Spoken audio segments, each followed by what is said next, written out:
Hello, welcome back to part 2 of our live show on a Thursday evening. Apologies again for the short break in transmission in part 1. Where were you, James Gregg, when I needed somebody to blame? I mean, ordinarily I'd be saying it was outside you. Outside having a cup of tea in the green room, Alan. Yeah. You even had to be told, didn't you? Yeah, I did. Yeah, you don't watch it, did you? No, why would you watch it? Peter Slater, Carlton Palmer in the studio for part 2. I must mention before we carry on, you and I are meeting again in March at Abbeydale Sports Club in Sheffield. An evening with Carlton Palmer at the Biggs Bar, so they've dubbed it. And it should be a great evening.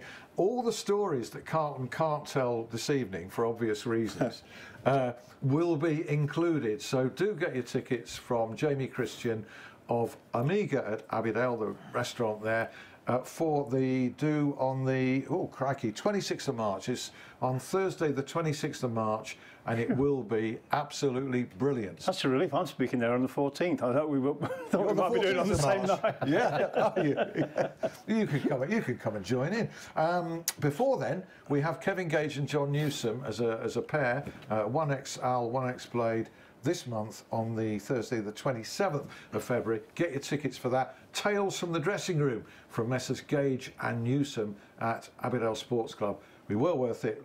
Pie, chips and peas thrown in, and you're invited. Sounds all right. Brilliant. Thank you very much. You're invited as well. Great. Might take you up on that. Yeah. Where were we? To summarise, Carlton Palmer in part 1.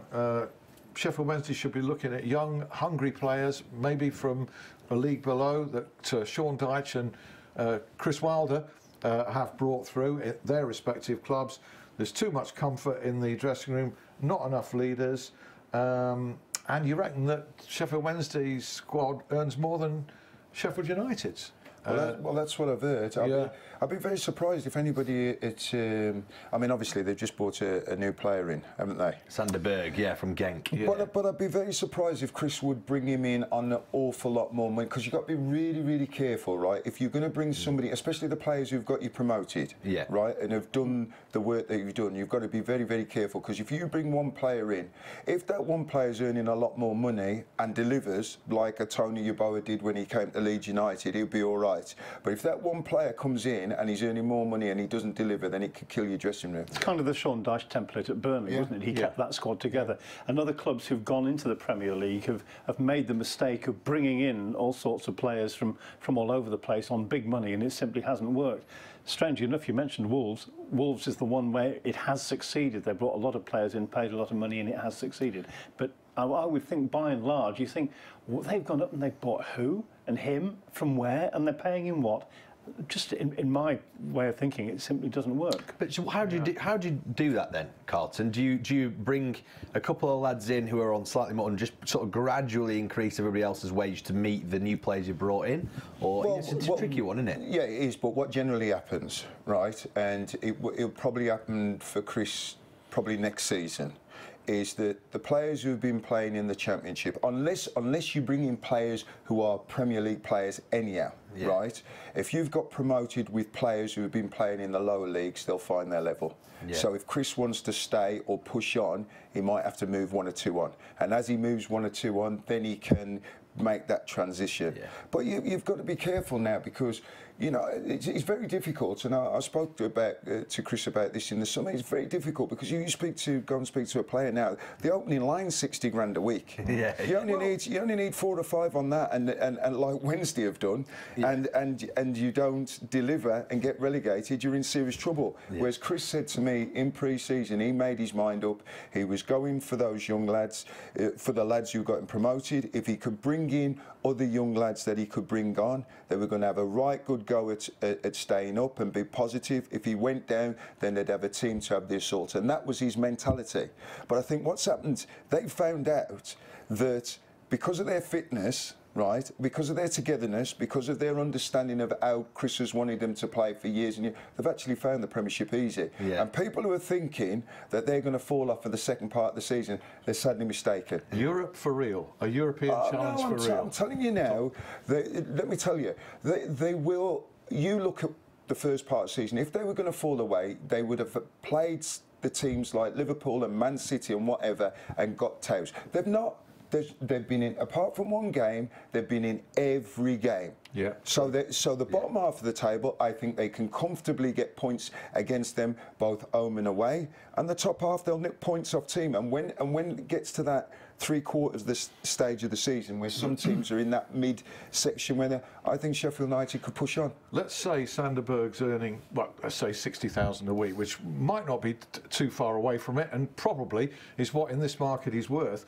Doesn't this show the value of the manager having a handle on things like that? Because I know that Chris Wilder takes a keen interest in negotiations and exactly what players are earning that he's bringing to the club for precisely the reasons you talked about there. Whereas other clubs, a manager, it's out of his hands, players brought in on a certain figure, he doesn't get a say in it. I don't think Chris Wilder would allow a player that he didn't think was worth it to come in at an inflated figure. How important is that? Well, any managers worth his salt would never take a job where the chairman is dictating who comes in and who goes out.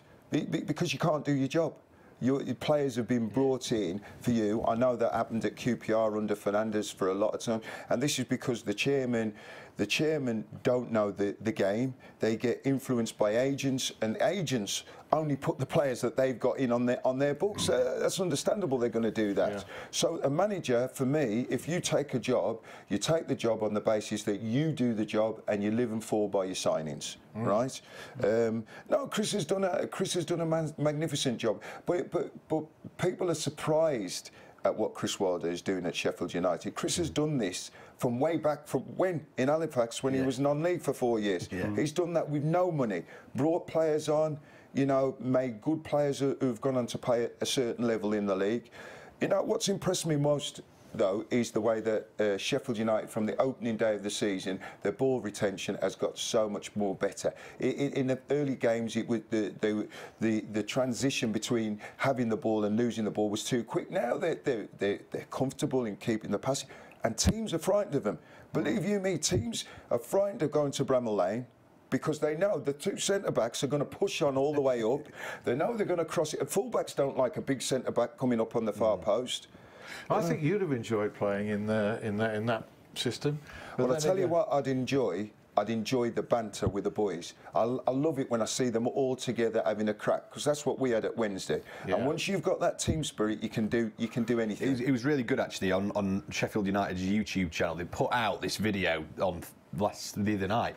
And it was basically, it's 20 minutes of Sander Berg signing, and it's sort of him sort of doing the contract, doing all the photos, and then he's sat in the car with Chris going up to the training ground. And it's brilliant, just the interaction. I mean, behind closed doors access, it's fantastic.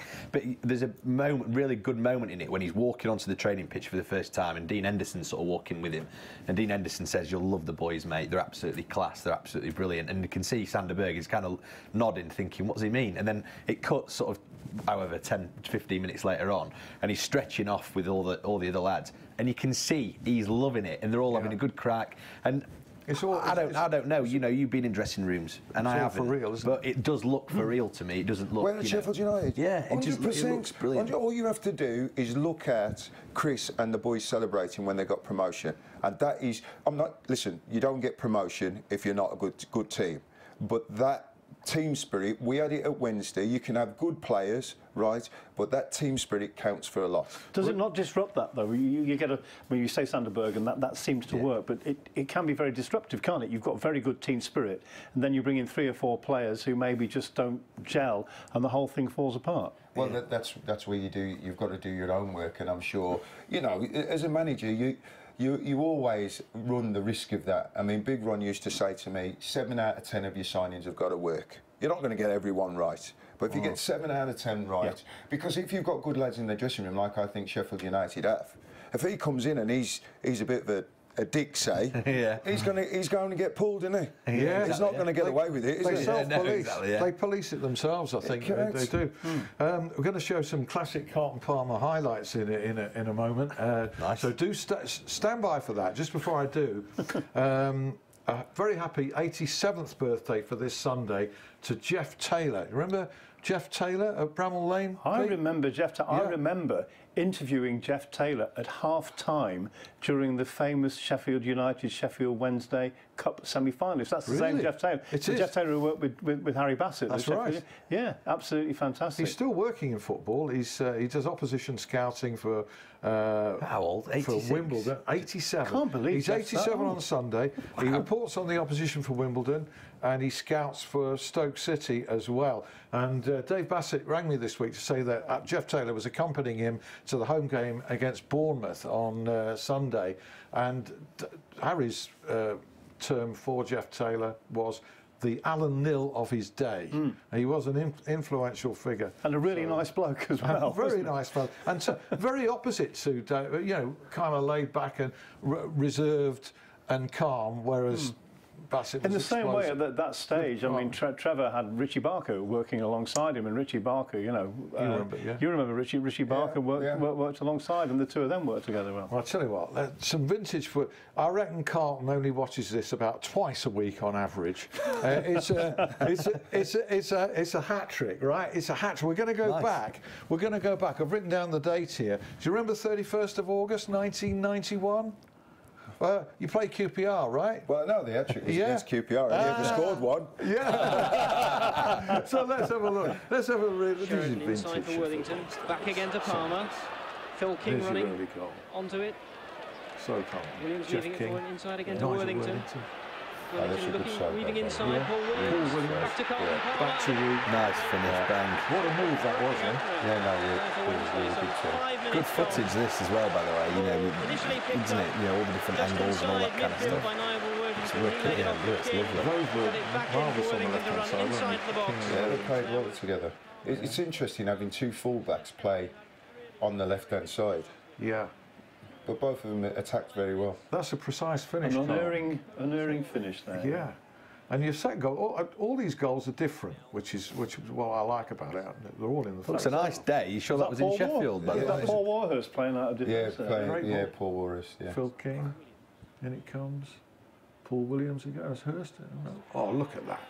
Glancing header off the post. The celebrations are not as muted there either, Carlton. Loving that one. Yeah, and I think Big Alan was playing in this game, wasn't he? Big Alan MacDonald, you know, God rest his soul, he died, didn't he? He was playing alongside Gavin Peacock at centre-back for QPR. Fantastic. It's a good ball in there, yeah. Precise header. Gavin Peacock, who went up to Newcastle and became a legend. Great. How often do you watch this then, Carlton? I've got to be honest with you, you know what I'm looking forward to, you know, because I've never really had a break since football. I haven't really watched a lot of old footage or anything. I'm looking forward to, you know, look at Hurst sitting down soon with my son and getting the old videos out and reminiscing a little bit.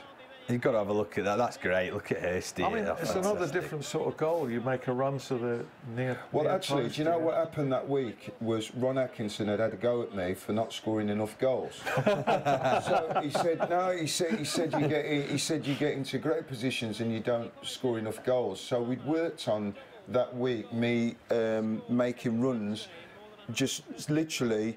I was to make a run whenever the ball went wide. I was to wait and make a run into the centre of the box. Yeah. He said, "Don't chase the ball. All I want you to do is wait. When the ball goes wide, make a run into the centre of the box." So what's Ron say to you after that then? Well, I mean, and the worst part about that is, right, I score an hat-trick and Shez still scores the best goal in the second half. When you remember the outside of the right foot with the volley? Yeah, really nice. Yes. Yeah, if Shez was sitting here, we'd have shown that as well. But he's not. I'll tell you what, still to come, I'm going to ask Carlton about VAR. I think we'd like the blue touch paper and stand well clear on that one. But before all that, bring us up to date with a lot of other happenings. Shall do, yeah. 1:30. It's a big Championship South Yorkshire derby at Oakwell. It's Barnsley against Sheffield Wednesday. Barnsley, after, well, it was one of the most tepid matches, 0-0 matches ever, wasn't it? Last weekend, you were there. Oh, I've forgotten this already. I wonder who you're referring to. Yeah. So Wednesday looking to recover from that one. Blades have got Bournemouth on Sunday at 2 p.m. That is televised, of course. I've still not got that Sander Berg song out of my head from that 1-0 win away at Crystal Palace last weekend. Sheffield United women, by the way, they've got Charlton away from home this weekend. They're third in the Championship. They have got a game in hand over Aston Villa, though. At Sheffield Club, they've got Glossop in the league at home on Saturday. It's after a 4-0 thrashing of Worksop Town last weekend. Of course, we know about Worksop's woes. You can go on their Twitter page. They've got a load of links to try and sort of save the club there, Just Giving page and the President's Fund and all that kind of stuff as well. Slowly but surely getting there, I am led to believe. Hallam, they won 2-1 away at Worsborough last weekend. They've got Brigtown at Sandygate this weekend as well. A week off for the Sheffield Steelers this weekend. They're top of the English Ice Hockey League. Great Britain are in Olympic qualifying action, and Jonathan Phillips, their captain, is captain in GB in those matches against Hungary this weekend. So friend of the show. He is a friend of the show. Been in twice. And it's good timing that the Steelers aren't playing this weekend, because the Sheffield Arena is free, and therefore it leaves perfect room for Kell Brook to take on Mark DeLuca in a fight. It's his first fight in over a year as well this weekend, and a member of the studio here, Carlton, you're going to be there, aren't you, this weekend?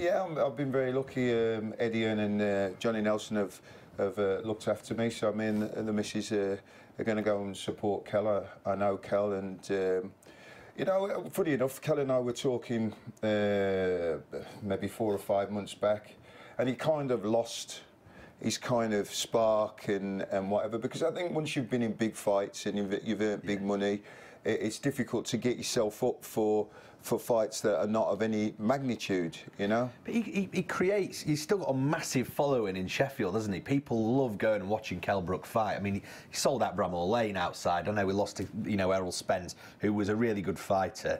But he's still very popular in Sheffield, isn't he? So he's probably, he's got to find something. He's got to draw inspiration from somewhere. Yeah, I don't believe he would have lost to Errol Spence if he'd not took the Golovkin fight. Because he went up in weight, didn't he, for the Golovkin fight? Yeah. And then he had to boil down to fight Spence. So that is difficult to do in a short space of time. I mean, until his injury in the fight, I would say that Kell was ahead, or if not, it was close. Should just had him winning, I think. Yeah, 3 or 4 so rounds. I think if Kell can, nobody knows what's left in the tank when you've had such a long period out and you reach those twilight years. But we'll see on Saturday. Kell's an exceptional boxer. He's very technical and very gifted, and that's why, as we've found in the years in Sheffield, with the fighters we've had, Bomber Graham, Nassim Ahmed, Kell Brook, they're avoided. That's why Kell had to do what he did by going up and fighting Johnny Nelson, Junior Winter as well. And they're avoided. So that's why Kell had to go up. And it'll mean so much more to him because he's fighting in his home city. Yeah. Good luck to Kell, and good luck to Worksop Town as well, because they're facing a real crisis at the minute. They could fold, couldn't Absolutely. And look, the Pleas, luckily, have kind of reached the national media. I mean, it's the 4th oldest club in the world. So lots of history there, obviously lots of success. It was only last year they were getting nearly a couple of thousand in a couple of their big promotion games as well. So the appetite is there in the town of Worksop. Questions have to be asked how they've got into this mess, so unnecessary after they're getting record crowds and they had that 22 match winning sequence. However, the fact is they are where they are, and they do need help in order to survive. So people rally to that. Do referees need VAR?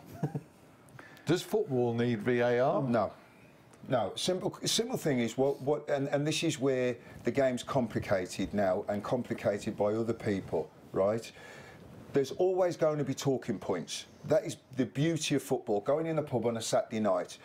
Over the course of the season, things will go for you and things won't. You will not get relegated over a course of season because a decision's gone against you. Correct. Right? If you win the league, you win it because you deserve it. If you get relegated, you get relegated. Leave it as it is. It's causing too much confusion. I mean, the rules, I don't even understand. See me, I like it black and white. If you're offside, you're offside. Simple as. Right, and even if it's black and white, you're still going to get those decisions wrong. I've been in the studios commentating on TV, and we've gone back and back and back and still can't make a decision. It takes so long. That's the thing. It takes 3-4 minutes. One of the beauties of doing EFL games, Pete, absolutely, absolutely. I mean, don't have VAR. To be fair, that it's worked in cricket with DRS. It works in rugby because with the TMO, it works in both codes of rugby. But it's made it worse. It's made it more controversial. It was designed to make it less controversial, and yet it just. And when somebody, because it's toenails offside. Yeah, I mean, you're thinking, what advantage are you getting? Absolutely. You know, I know there's got to be. It's not a black and white. If you're implementing it, there's got to be. And is it first phase, second phase? He was offside in the first phase, and then there was a second phase, and then he wasn't offside. When the players are saying that they don't want it, that says it all. You see, in cricket and rugby it works because there's always breaks in the game. Exactly. In football, it doesn't work because it's a fast-flowing game. Sorry, it's here to stay. It is. It's not going to go away. No, I'm going to get rid of it. We've just got to perfect it and get it better. But how's it going to be perfected? Well, less interventions and certainly no drawing of lines. If it's close, you just don't draw lines. You just say, well, go with the decision. Either it's a goal or the offside flag. But the thing, I mean, the other thing is as well is the lack of linesmen flagging because they're so scared now, aren't they? Because they're thinking, well, if it's close, we just won't flag because VAR will rule it out anyway. Well, that's the thing, And then they changed that rule sort of mid-season as well, you know, without telling anyone. And it's all just, I mean... Do you know what handball is? Well, I mean, what they're saying now is if you're attacking and the ball hits any part of your hand, it's classed as handball. But I mean... not if you're defending. But not if you're defending. No. It's madness, isn't it? Yeah.